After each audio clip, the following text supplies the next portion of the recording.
Hello and welcome to Into the Woods with Holly Wharton. This podcast is all about our journey into the woods of ourselves, getting to know who we are, where we are, and where we're going in life, so that we can create the life that we want to live. It's about deepening your connection with yourself, taking inspired action, and really trusting yourself and your intuition. It's also about mindset. Our beliefs are such an important part of this journey, and there are so many ways for us to change our mindset so that we can more easily live a life of expansive joy. This podcast is also about going literally into the woods and spending time in nature, and how that can help us on our own personal journey of self-knowledge. Thank you so much for joining us today. Now let's get into this week's episode. Hello, adventurers, and welcome to the Into the Woods podcast, episode 431. This is your host, Holly Wharton, and I'm back with another exciting guest. Today, I'm talking with the fabulous Chelley Wild. We're going to be talking about what long-distance running has taught us about business. Chelley is someone that I first met ages ago when Denise Duffield-Thomas first came to London for an event. I think this was back 2014, maybe? And we have stayed in touch ever since. You might remember Chelley from episode 118, where we discussed how to use photos online to grow your business. Back then, her name was Michelle Wildman. Chelley and I have been meeting up lately for walks, and we've been discussing both running and business and how they're related. There are so many lessons we've learned along the way in one of those things that can be translated to the other. And we actually had so much to say that when we put together the notes for this episode, we had over 5 pages of them. We're thinking of writing a book on the topic, and please let me know if you'd be interested, and we will get it in the works. So who is Chelley Wild? In joyful defiance of a school PE teacher telling her she'd be better off not bothering with sport, Chelley has gone on to kindle a lifelong passion for running. From running her first half marathon at university, she was terrified, to ramping up to marathons, to her latest forays into adventure trail racing, there's nothing Chelley loves more than the peace, flow, and feeling of being fully alive that running gives her. 6 foot tall and a distinctly average build, Chelley does not look at all like a typical long-distance athlete, but has decided to claim the label of runner all the same. She's a passionate advocate for women runners and how using your body to achieve physical feats, rather than to just look pretty, can be hugely empowering. A true entrepreneur at heart, Chelley runs her business strategy company, The Business Whisperer, from her home in the beautiful Surrey Hills. The local forests and heathland provide the perfect backdrop to running out the stresses of each day, as well as an endless source of inspiration and beauty. Buddies in business as well as life, Chelley and Holly met years ago through an online community and now regularly enjoy hikes and adventures together whilst brainstorming new ideas, setting the world to rights, and connecting with life and nature on a deeper level. So what are you going to learn in this week's episode? We talk about why signing up for races is so important. We discuss how to find the right balance for both training and learning, how to put in the miles in both running and business, why it's so important to keep your eyes on your own goals, and how to avoid the comparison game. I hope you enjoy this episode as much as we did, because there could be more along the way if you so choose. So let us know if you enjoyed it. Hello, Chelley. How are you? Hey, Holly. It's so good to be here. I'm really well, thank you. I'm really excited about our conversation today. Me too. So juicy. So today we're going to talk about what long-distance running has taught us about business, because there are so many parallels. Yes, indeed. Yeah, it's one of those rabbit holes that we started chatting about and then realised, oh my word, there's a lot to talk about here. So yeah, it's all good. I'm excited to dive in. Me too. So we have so many notes that this is going to be part 1 of perhaps multiple parts. It might be part 1 that will later turn into a book, because that's something we've talked about. Might be a course. I don't know. We don't know where this is going, but we have so many topics that we're just picking kind of the top 3 juiciest ones to talk about today. So first one is racing. Mm-hmm. And racing is something that I hadn't done for years. Like when I very first started running, the first thing I did was to sign up for a marathon. As you do. Yes, you do. Which didn't go well. And then I didn't race again until last year. And my running was like on and off, and I kind of fell out of love with it and was just, eh. And I really have enjoyed signing up for races this year because it's given me clear goals. It's given me something to work towards. It's given me clear deadlines because you can't change the date of a race. It's set in stone. And that's made a huge difference in my running. Mm-hmm. So what about you? Are you a big racer? I know we both had a race the same weekend in September. But we did. We were both crazy people and yes, tested ourselves in September. So yeah, I guess similar kind of path to you. As I mentioned in the bio, I used to run quite a lot and race quite a lot when I was in my early 20s. And then exactly like you, sort of was very on and off with it, trained kind of when I fancied it, which let's face it, is often not very often. When you're tired and you've got lots else going on in your life and stuff, it's very easy to kind of opt out and think like, oh, I'm too busy or I'm too tired or whatever. And then, the summer that's just passed, actually, I started getting into quarterly planning. So I am a massive goal geek. I'm really interested in the kind of the science and the process around goal setting and how that can kind of work in a very organic way. And it's sort of, I guess, in a feminine way as well. So not necessarily kind of flagellating yourself towards these sort of slightly arbitrary goals, but actually setting goals that feel really, really good to you. And you're like really excited to kind of achieve them and to bring them into your life. And I read this fantastic book called The 12-Week Year months ago, and it totally set me off on this path of quarterly planning. So obviously 12 weeks is basically a quarter of a year, so 3 months. And the idea behind that book is that, you know, you chunk your goals into really manageable portions and you only focus intensely in that quarter or in that 12-week period on 1 to 3 goals that you want to achieve.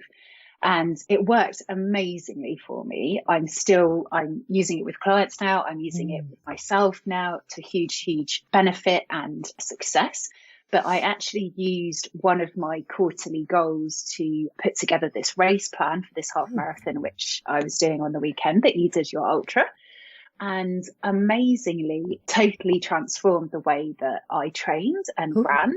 And yeah, so I actually took the time to kind of plan out the preceding 14 weeks to the race, incrementally increasing my mileage, my speed, giving myself little taper weeks where I kind of took a step back and eased off a little bit to help everything integrate.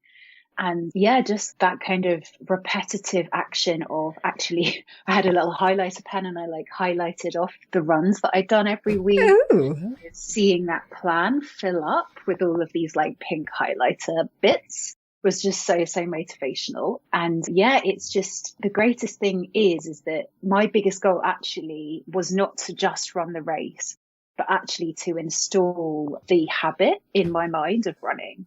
And so actually my goal was actually the week after the race to get out running again twice. And I achieved that because that repetitive habit forming action of the plan and the goal actually just totally cemented it in my mind. And now Tuesday, Thursday and Sundays, I'm like, cool, it's run day. I've got my run. And it's not even a question. It's not a prevarication. It's not a, do I feel like it?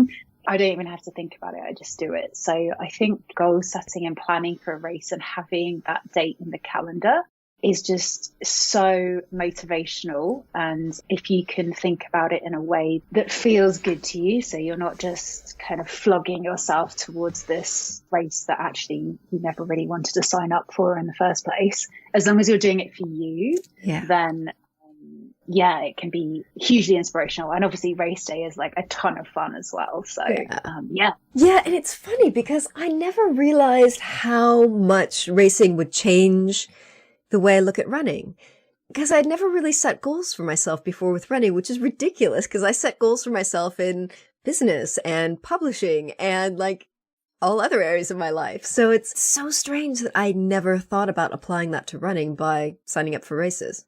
Yeah, it's interesting because you sort of want to hope that you just organically develop this lovely kind of lifestyle where you just flounce out on runs every day and it's all wonderful and you just naturally want to go out and run for a couple of hours in the rain and stuff. But I don't know about you, but unfortunately, I've sort of tried that tactic and it hasn't really worked. So I think I know, a lot of people that are starting out in running love to do the Couch to 5K program, which is like super good. And so it's almost like the end goal in itself doesn't really matter what it is. It could be like a 5K race. It could be, oh, I'm going to run, 2 miles without stopping, or I'm going to do this big ultra that you did, or whatever it is. It doesn't really matter what the actual content of the goal is. It's more just like you have that kind of vision and that sort of forward drive towards something specific, which is really important, I think. Yeah, I agree. And I think the fact that the event is something that is immovable and it doesn't depend on you and you can't postpone it. I mean, you can postpone it, like you could not show up, but assuming you're going to show up. You have a global pandemic. Yeah, exactly. But it's a hard deadline. So I think for me, that also really, really helps with planning, because I know I'm not going to move it around. I know there's no like wiggle room. That is the date. If I'm going to show up and if I'm going to enjoy it, these are the things I need to do to make it happen. Exactly. Yeah. And that's so much about that kind of specificity side of goal setting as well. But interestingly, my goal for this particular marathon that I just ran was not time based. It was kind of, I had like an ideal time in mind, which I thought, oh, that'd be brilliant. But actually, my real goal around it was to actually really enjoy the race and the training, and to kind of do it for me in a way that I was not going to beat myself up about, not looking like other runners. I wasn't going to, worry about what I looked like when I'd gotten all sweaty and red. And I was like really, really just like, hey, this is for you, Chelley. Like, this is your journey and who cares what anyone else thinks. And luckily on the day of the race, everyone, all the stewards and everything were just so motivational and lovely. And they took care of like everybody in the race, whether they were kind of the elite to the people that practically wore. So yeah, I think it's just so interesting how you can have that specificity, but also a teeny bit of kind of flexibility and almost like kindness or gentleness around it. It's a very fine balance, of course, because if you get into that place of giving yourself a pass too often for training runs where you're like, oh, I've got a cold today, not going to go. And then the next one is like, oh, it's a bit dark outside, so that maybe it's too late. And the next one is, I'm a bit tired. And then before you know it, you pretty much screwed up your entire training plan, and you have to kind of either quit the race or start all over again. So it's like a really fine line between that gentle kind of intentional discipline of like commitment, saying to yourself, like, I've committed to do this. I want to do this. It's for me. It's for no one else. And all I have to do is just do the run that's on my little highlighter race plan today. I don't have to think about it. It's all there. I know what to do. I just go out and do it. And then also having that kind of 5 to 10% of flexibility of like, we all have, life happens. We all have stuff that happens. And if I don't do it perfectly, I'm not going to throw my toys out of the pram and think, okay, I quit. Like, I'm never running. Blend, I think. Yeah, it is. And I like what you said also about having kind of, I don't want to call them like hard goals and soft goals, but like on the one hand, you had the time-based goal, which is common, but then you also wanted to enjoy it. And that was also a goal. I think it's important to have different kinds of goals for the same event or for the same part of your life or business. Mm-hmm. Definitely. Yeah, I think so. I think it's about kind of having that slightly more rounded approach, I guess. And I think in business, and this is like one of the interesting parallels that we've drawn, is there are lots of things when you're growing your business that need to be done. And so you can't sit around on the sofa and have the odd chat with someone and magically you'll grow this beautiful, inspirational, profitable business. Wouldn't that be nice if that was the case? So there are actions that you need to take, and you need to get specific around revenue figures and all of that kind of good, juicy stuff, that like gentle discipline and commitment, the structure, which actually rather interestingly creates freedom. So I think a lot of us have this preconception that freedom translates to this very airy, fairy, kind of all permissive, wafting about kinds of feeling where you just wake up every day and you're like, I don't really know what I'm going to do today. I'm just going to flow with the universe and just see what happens. And actually, like, interestingly, what I've found in my running and my business journey is that actually creating a structure that is very intentional, that you have you've put in place, not you're not kind of subscribing to someone else's structure, but you've created it, gives you the freedom to enjoy your life and enjoy those moments of wafting if you want to waft. But things like morning routines and kind of time blocking and revenue metrics and posting regularly on your blog and social media and all of those kind of things, there's this lovely blend of like freedom and creativity and intuition, and then also the kind of the gentle discipline and the structure, which for me really feels like that lovely blend and combination of the masculine and the feminine just really flowing together and kind of both supporting each other, which is what I try to bring to my business and to my clients' businesses, is just, you know, that real blend, so that you're fully supported, you're like 360 supported from all angles. So yeah, I think that's a really good point. I've tried to be flexible and flowy, and that really does not work for me. I'm really good with time blocking. Like I always say, I'm flexible with my time blocking. So, you know, in any given week, I've got time blocked out for this and time blocked out for that. But if I get to my time block and I go, oh God, I really don't feel like working on that now, I just drag and drop it to another day. And then I pop something else from later in the week into today that I do feel like doing. So it's like, I've got the structure, I get the stuff done, but I'm flexible with it. Like I don't force myself to do the thing unless I have a deadline. I don't force myself to do the thing that I don't feel like doing, but it gets done anyway because I've planned for it, because I've time blocked it. Exactly. And that's the same thing in, you know, like a run training plan is if you, I don't know, say you slept incredibly badly on Monday night and Tuesday's your run day, but you're absolutely exhausted, then the discipline is like, well, we are going to do that run. Yeah. And then the flexibility is, but maybe we'll do it on Wednesday morning after you've had a great sleep on Tuesday night and you feel rejuvenated. So it's like, how can you honor the commitments that you've made to yourself? So it's kind of building that self-trust, I think, of said, I'm going to do this thing and I want to do it, so I'm going to do it. But at the same time, you're not bullying yourself or kind of making your own life a misery. Because let's face it, like if moving towards your goals just feels like a complete slog and it's not enjoyable, why do it? Maybe you should be doing something else. You want those goals? Like, yeah, exactly. It doesn't make any sense, right? So it's like, yeah, how can you make it enjoyable? And also the other thing that just pops into my head is like rewarding yourself as well. And so even for those small little wins along the way, and I remember when I started my 14-week half marathon training plan, you know, I hadn't run regularly for literally years. And so the first 2 weeks of like 3 runs a week were just horrific. I hated every minute of it. I was like, what am I doing? You know, I looked at the extent of the plan still to come, like all of those runs and all of those weeks, and I was like, oh my God, I'm never gonna do this. But like I gave myself kudos for like, yeah, you did the first run, like that's awesome, that's the hardest one that you're gonna do, you know. So it's like, I guess it's a kind of like segues a little bit into reparenting yourself slightly, and those kind of, you know, those being your own best friend, being your own cheerleader, and just being in integrity with yourself and committing to what you said you wanted, but at the same time, just loving yourself up and celebrating yourself and giving yourself the parameters to let yourself succeed, if that makes sense. Yeah. And also I like what you said about just focusing on step by step, focusing on today's run. And not getting overwhelmed by the entire 14-week plan or whatever. How am I going to get there? I don't know if I can do all these runs. Like, just do today's run. And then tomorrow, just do tomorrow's run. And just focus on that. But have the plan so you know where you're going. Exactly, yeah. And that's so important too with goals. And often a lot of people sort of stop short of that in their goal planning process, where they come up with these super juicy goals and they get really excited and they do their visioning and they create their vision board and they dream about what it's going to be like in 3 months' time when they've run this incredible race. But then they sort of forget to do the latter part of the process, which is like, cool, let's map out exactly how we get from there to here, or here to there even.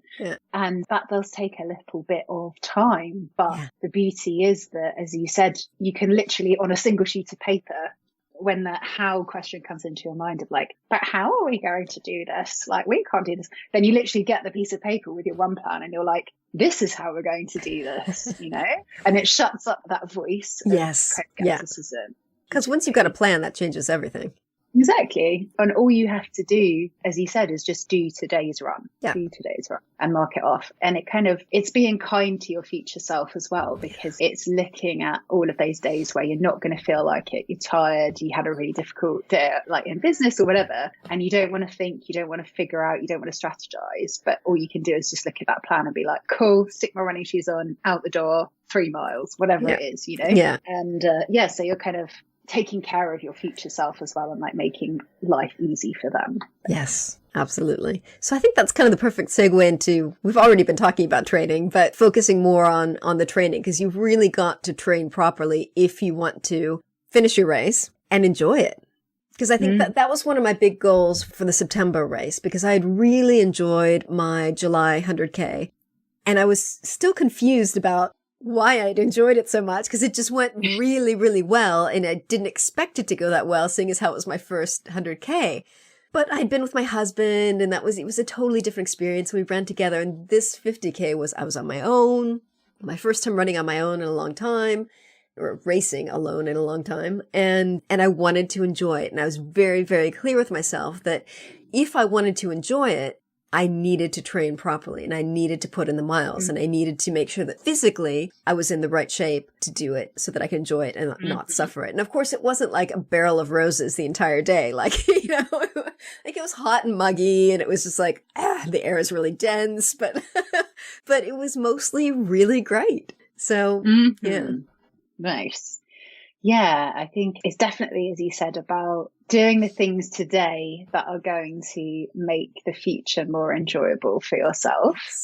And I think James Clear has a great book called Atomic Habits. I don't know if you've read that one. I think one of his phrases that's always really stuck with me is, every action is a vote for the person that you want to become. And so thinking about how you want to feel when you achieve your goals is also so powerful, because I think we've all been there where we've achieved something, or we've run a race or got a promotion or whatever, and we think that external circumstance is going to make us feel like amazing. And then it happens, and we just feel this massive sense of anticlimax, and we're like, oh, I thought that was going to be amazing, and I just don't feel anything at all, So actually imagining like how you want to feel when you're running that race is so important. And as you said, doing the due diligence and kind of the backward planning from that point of like, say, if I want to really enjoy this, what does that mean? Like, what does that feel like? What does that translate to in reality? And for you, it might mean like, that the exertion level is quite high, but it's doable. You're enjoying the scenery. You feel really well fueled. You're well slept. You've got all of your kit that you need. You have a great support team with you. Whatever it is, you can absolutely plan for all of that stuff. And it's just a question of popping that into your plan, And so for you, as you said, wanting to be in the right physical shape, it's just getting specific about what that might mean, and then backtracking through your training plan to implement the little steps that you need to do to get there. Like in business, you might have thought that hitting a certain revenue goal was magically going to make all of your issues disappear, and you were going to fall in love with your business and just be like waking up in the morning, just jumping out of bed, thinking how awesome everything is. And what I see in reality, and a lot of my clients have gone through this, is you either hit that revenue goal and either you feel nothing, or you don't even notice that you've passed it, or actually it comes with a whole host of other problems that you didn't anticipate and other stresses. And so actually you still feel a bit resentful and a bit overwhelmed by your business. And so, really tuning into that feeling place alongside the, shall we say, like the specific goals. So the kind of the race time, the revenue figure, whatever, but also tuning into like how you actually want to feel and how that will manifest in your life is really, really important. And then just kind of backtracking and plonking those incremental steps into your training plan. Yeah, absolutely. One thing that I see a lot of new business owners get caught up in is learning, like getting addicted to learning. And learning. And that's great, because you will need to learn new things as a new business owner. But I think so many people get so caught up in learning that they delay getting started. Procrastinating. Yeah, yes. Yeah, I love that word.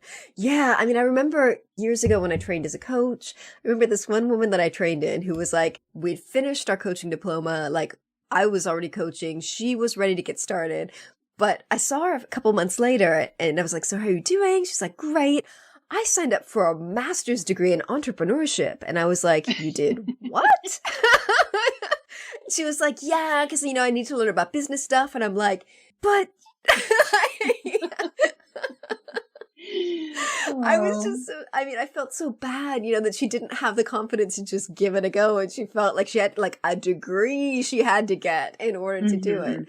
And I just felt, God, hopefully she got what she needed from it. But I felt really bad when I heard that because I was just like, you could really just get started now, instead of spending money on this massively expensive degree, you could start making money. And I think in running too, I think you can get caught up with like studying and like watching all the videos and like learning what I need to do here and learning about the gear and learning about and not really just getting out there and putting in the miles on the trails. Yeah, absolutely. There's actually this phrase that comes to mind. I don't know if you've heard it. I've heard it for a few people in the running community around particularly like endurance race training is you just have to get the miles in your legs. Yeah. And I actually really love that as a kind of a bit of a mantra for running, but also for business as well.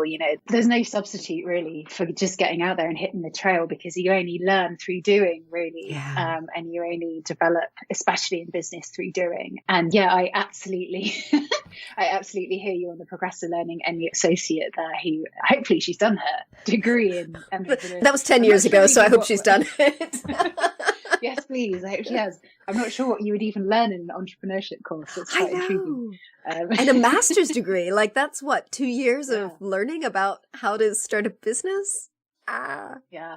I hope she got what she needed. I do too. But yeah, I've definitely been guilty of that myself. I literally have probably dozens of folders and workbooks from seminars and courses and practitioner trainings that I've attended along the way. And definitely when I was in my 20s, I think don't necessarily have, or not all of us have that kind of really strong inner confidence and a little bit of kind of street smarts, I guess, in the entrepreneurial world. And so it's like you're kind of asking for permission almost to begin by doing this course and that course. And when I get this certification or when I get registered on this register or whatever, then it will be okay to begin. But certainly I feel actually in my case with the procrastinating learning was that it was very much an exploration. So, I had come from previously like a corporate job. And so I knew I wanted to have my own business, but I didn't really know exactly what that looked like. So I think a lot of the courses that I was doing was kind of like, is it this? No. Okay, maybe this. No. Okay, maybe a bit of this. You pull in like 20% of this course and then 5% of that course. So yeah, I think if you do it with intentionality, you're very aware of it. Yeah. And you're not kind of putting those caveats around it of like, oh, I'm going to invest £10,000 on this course and it's going to be the making of me. But you're actually saying, I'm just a person that loves to learn and this is me exploring and stuff. I think it can be really healthy, but certainly from a perspective of figuring out what your jam is in business and how you grow the business, what kind of clients you love to work with, what packages and products and services you love to offer. You can theorize about that all day long. You can write marketing plans, you can write business plans, you can make beautiful marketing calendars, but until the rubber actually hits the road and until you actually start working with clients and doing stuff, you're not going to figure out, is this fit for me? Did I actually enjoy that? Yeah. How did it feel? Do I need to, sometimes you come across those learning opportunities where you're like, oh no, actually I do really want to go away and specifically improve my skills in X, Y, Z. And so you go and very intentionally do a course or you get a certification or whatever in something.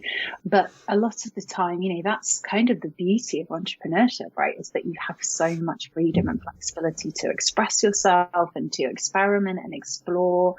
And I think it's absolutely about getting the miles on your legs. The more that you're in business, the more that you surround yourself with a community, you build that confidence every day. Every client you work with, every social media post you get mentioned somewhere, every collaboration you do like we're doing.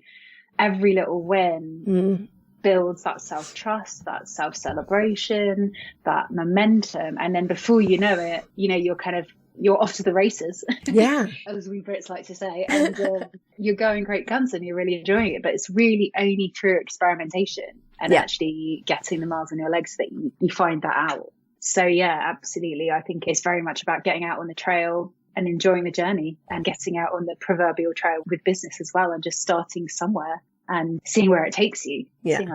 Yeah. Because I think you learn something from every run, even if it's something small. And you learn something from every business thing that you do as well, if you're paying attention. Yeah, absolutely. And also, like, a lot of entrepreneurs are so ideas based.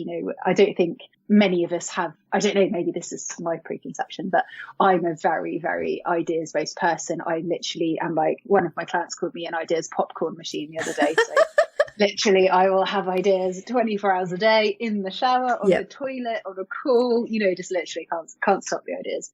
So yeah, it's not necessarily about the ideas creation. It's about the curation of those ideas into something useful and meaningful, and sort of acknowledging that creative spirit and writing it down or putting it on your organizer or whatever, but then actually working to translate it into action and forward momentum. Yeah, absolutely. There is one problem that can happen with training, which is overtraining. And I think that's something that I don't know if I've experienced or not. My husband right now might have overtraining syndrome from a race that he recently did in September. But I know I definitely burned out a little bit after my 100K. It was like the year had been stressful, work had been stressful. Yeah, I'd been putting in a lot of miles for the race, and then I kind of crashed after the race. Like, physically, I thought I felt fine, but I didn't go running for almost a month just because my whole system felt so exhausted. So I might have overtrained for that one. And I think that's something that you've really got to be paying attention to as you work through your plan. And I think that's something where, maybe you need to make adjustments sometimes based on how you're feeling. I'm still not sure what went wrong there or what I need to do differently next time, but I think I might have overtrained. And that is a definite problem with a lot of people who are training for long distance races. Yeah, absolutely. But I mean, I just want to reflect back to you at this point that a 100K race is massive. It's an absolutely enormous achievement, and something that I think marathons are bad enough, and that's like 40K. So doing 100K just literally blows my little brain to a million pieces. So to be honest, I would, looking at that externally, expect you to have a bit of a rest period after a race like that. I mean, mentally and physically, you're going to be exhausted, and we take time to kind of rejuvenate and get back to juicy levels again after that. And I remember sending you a message like the day after my race this time around saying, I think I've got the post-race blues. And so, it's just that strange thing of when you build up to something for so long and it's such a big deal, and then it happens and you had a great day and you smashed it and it was awesome. And then you kind of get home the next day or so and nothing else in the rest of your life has really changed. And you have that period of sort of readjustment almost to sort of quote unquote normal life, and beginning to find new ways to create meaning in your life when this particular goal has been achieved and has been like such a huge proportion of your time. Suddenly you're like, oh God, what do I do? What do I do, with all this time that I have? So there's definitely periods of adjustment for sure. And I really do think, both in my own life and, with friends and clients and stuff that I've worked with, sometimes we just need some time off. Like, we really, really do. And it's kind of distressing to me actually to see so many of us entrepreneurs, and in particular, female entrepreneurs who I work with in the majority, just have this, in one sense, amazing work ethic, but in another sense, a little bit scary in terms of working weekends and sending me messages at like 11 o'clock at night on a Friday and stuff like that. And I actually have created very strong boundaries for myself around my business in terms of time. But working in that way with no clear end in sight is 100% a recipe for burnout. And it's like we were saying earlier, like, what can you do for your future self to actually make it fun? And let's face it, it doesn't matter how much fun you're having in like the content of your work. if you're working like 60, 70, 80 hours a week, you never have a mental break. You're not having weekends off. You never take vacations. You never take a sick day. That's not going to be fun. It doesn't matter what you're doing in your business. And so, yeah, I really think that we all just need those decent chunks of time, whether it's a long weekend, and I know you love going camping and stuff, whether it's like a long weekend or it's literally like a month off, it's a quarter off, it's 6 weeks, 6 months off, you know, it's a year off. Like, we all need those reset periods. And when you've been so in the business and in the action, the everyday action, it takes a little while to kind of extricate yourself mentally from the day-to-day shenanigans when you're on holiday. You know, I don't know about you, but I often find it takes me 2 to 3 days of a holiday to actually properly relax. And so we really do need to intentionally create those breaks. And like, after your 100K, maybe your body and mind just actually needed a month off. I mean, maybe there's like nothing wrong with that at all. And you pushed yourself way further than you ever thought you would for that race. Yeah. So there's like that comfort zone adjustment as well, right? Where you suddenly, you're getting used to this new identity of like, oh my God, I'm like an ultra runner now. Like, I'm an endurance athlete, you know? And so there's this period of like accepting in that new identity, which takes a little bit of time. The overtraining thing, I think, comes back to what we were talking about earlier in terms of that sort of gentle discipline and structure, but also the flexibility. And as you said, there has to be some compassion for yourself. There has to be some kind of softness and intuition around where you are in business and in life and in running that day. And as you said, if you come to a time block and you're like, I literally just don't have capacity for this right now, you move it. And that's so wonderful. That's, in my view, that's how life should be. That's how business should be. Yeah. And I've done a lot of work recently with a coach of mine. So I think of myself as a highly sensitive person, an HSP. I'm also a really big introvert. I'm also massively empathic.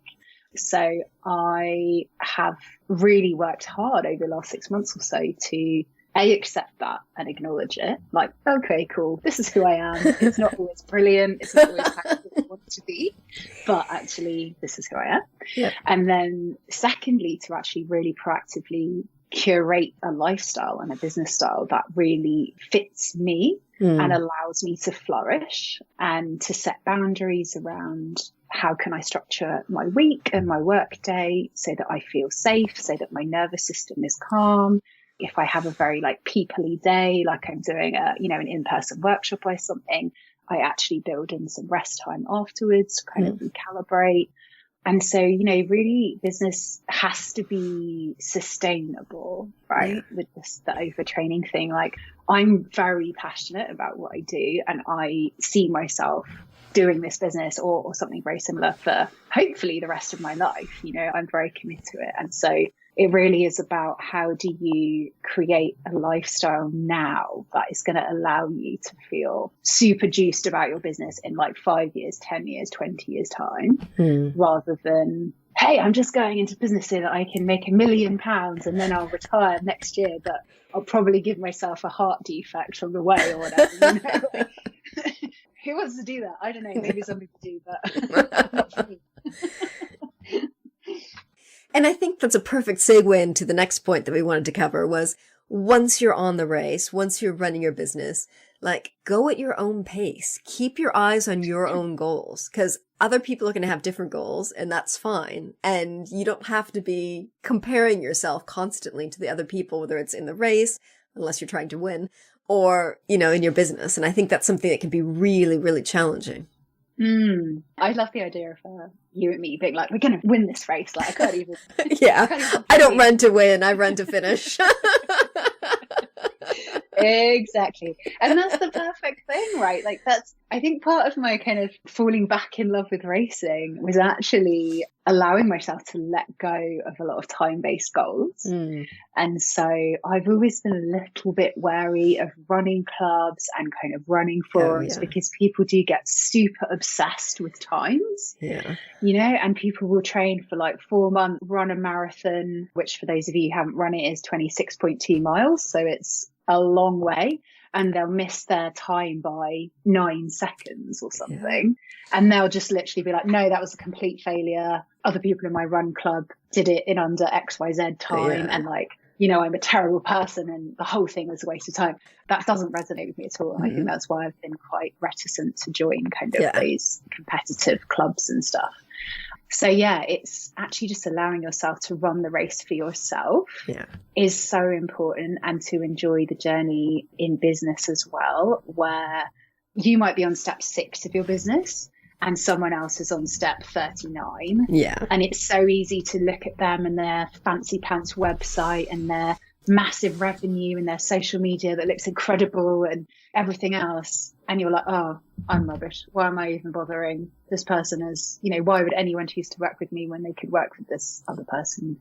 It can really send you into a bit of a downward spiral that can take actually quite a long time to get out of. So yeah, I think it really is about pulling back and thinking, when you look back on your business journey, and let's talk about business for a sec, say in 3 years' time, you're still in business, you're still loving it. When you look back, for example, your first year in business, do you want to think that it was fun? Do you want to remember some really good times? And you're like, oh, I remember when I had that day, the first time I did that particular client package and I discovered I loved it and like everything flowed and the client just had the best time. Or like for you, you know, with your books, like, do you remember how good it was to finish a draft of that first book that you ever wrote?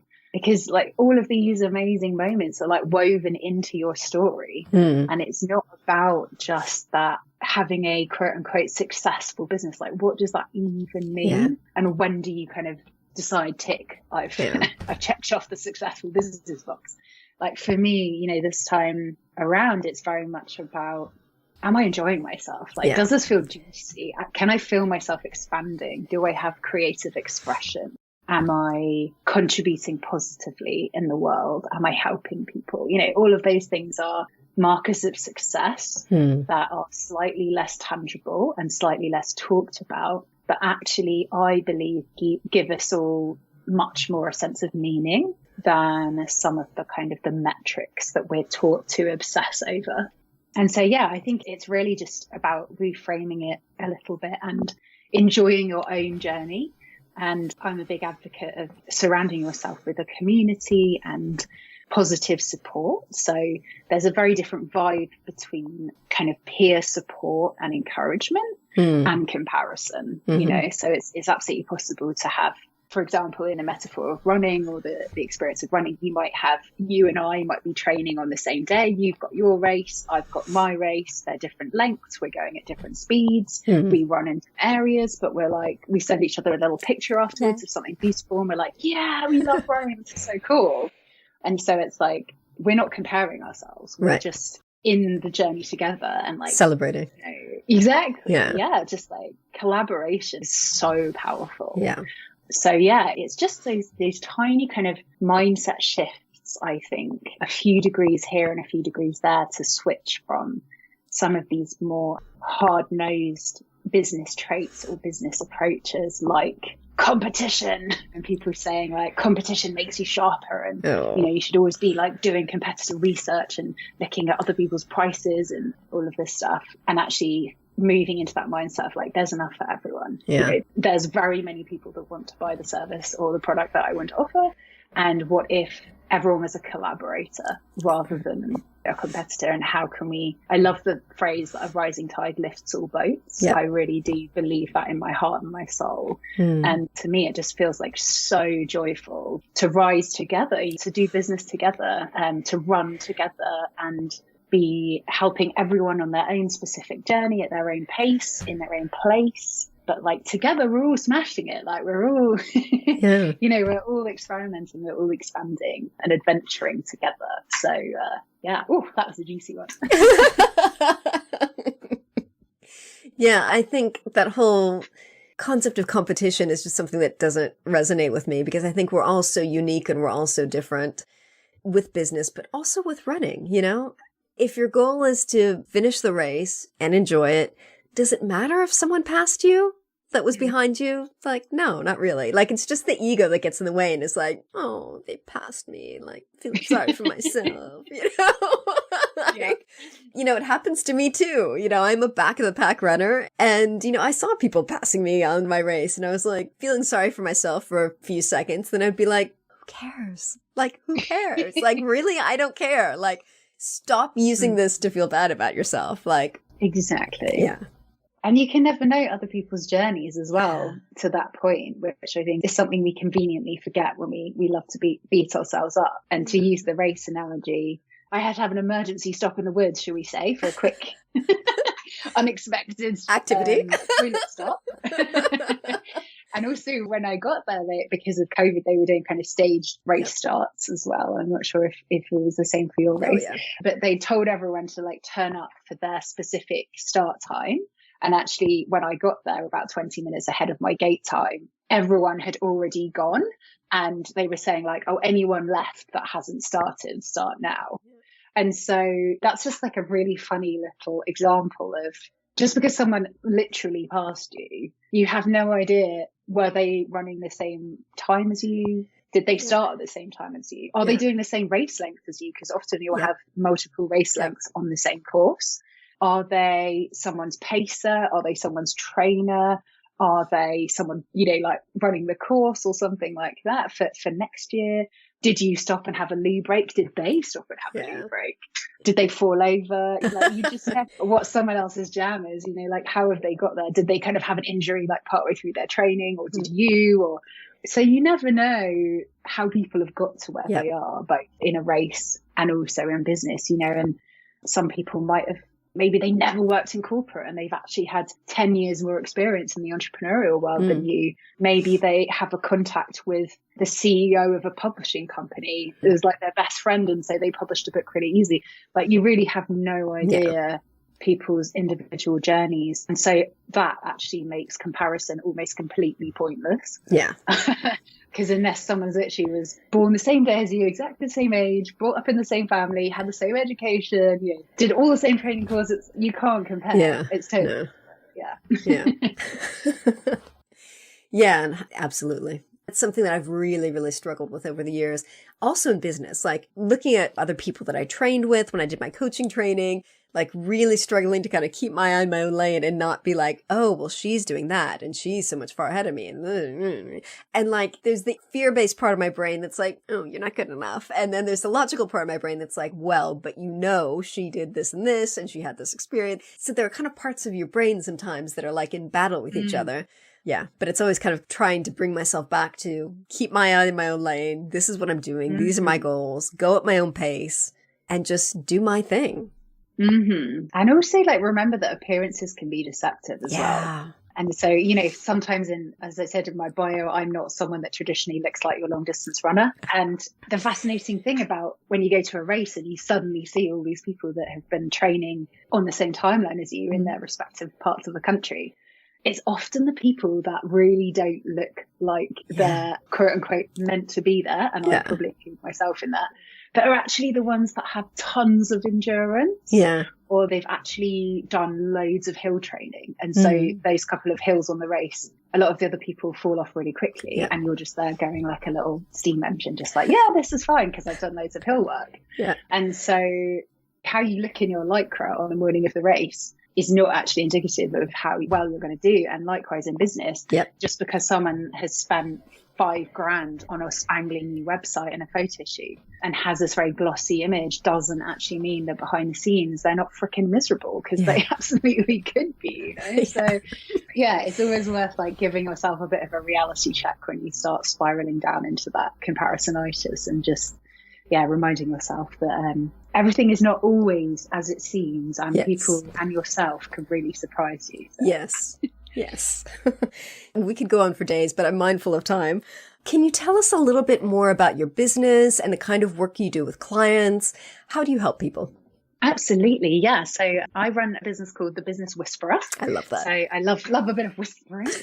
And I work with my clients in various different models and ways of working to really get to the nub of their business and then figure out exactly what they want, exactly how they want to feel, and then work how to build that out in the business. So sometimes it's actually working alongside the client for a longer period of time, implementing changes, recruiting team members, etc. Sometimes it's about having a short, sharp strategy session where you kind of really dig into goals and actions. And I've also recently started offering a VIP day immersion experience as well, which is going brilliantly and I absolutely love delivering. So that's just a full kind of one-on-one day together to vision out goals and then very intuitively and organically plan those out and install a lot of that, as we were talking about earlier, that kind of gentle discipline and structure to actually turn dreams into reality. So yes, you can find me. My website is the-business-whisperer.com. So you can pop over there and find me. I'm also on Facebook and Instagram as business_whisperer as well. And who knows, maybe you'll see me on the front cover of a book with Holly about this topic. Ooh. And if you do have any interest, a listener, to hearing more about this topic, I think it's a really juicy topic. Let us know if you want a book about it, because we've got plenty of notes. We've got like 4 pages of notes, 5 pages of notes. Yeah, we covered 3 topics today, but there's at least 20, so all good. All right. Thank you so much for joining us today. It was such a pleasure to talk with you on the show. Always wonderful to connect with you, and have a great day. Thanks, you too. Thank you so much for listening. Please drop me a line and let me know what you thought of this week's episode. You can email me at holly@hollywharton.com or find me online and get in touch. If you enjoyed this episode, you might want to check out these related episodes. 419, I talk about getting through the post-adventure blues. 418, I talk about adventures in rest. 324, I discuss how to keep overwhelm from becoming burnout. 321, I discuss how to balance your focus between the journey and the destination. And finally, 251, I talk about how to step into a new business identity. These are all things that we discussed a little bit today, but these episodes go a little bit more in depth. So that's all for now. Next week, I will be back with another exciting guest. And remember to visit hollywharton.com/431 for this week's episode. Happy trails. Thanks so much for listening to Into the Woods with Holly Wharton. You can find more information about today's episode, including links for topics that were discussed, at hollywharton.com. That's HOLLYWORTON.com. If you'd like to connect with other listeners and get support on your journey, I would love for you to join my private community on Patreon. That's patreon.com/Holly Wharton. That's patreon.com/Holly Wharton. Thank you so much for listening, and I look forward to seeing you next week.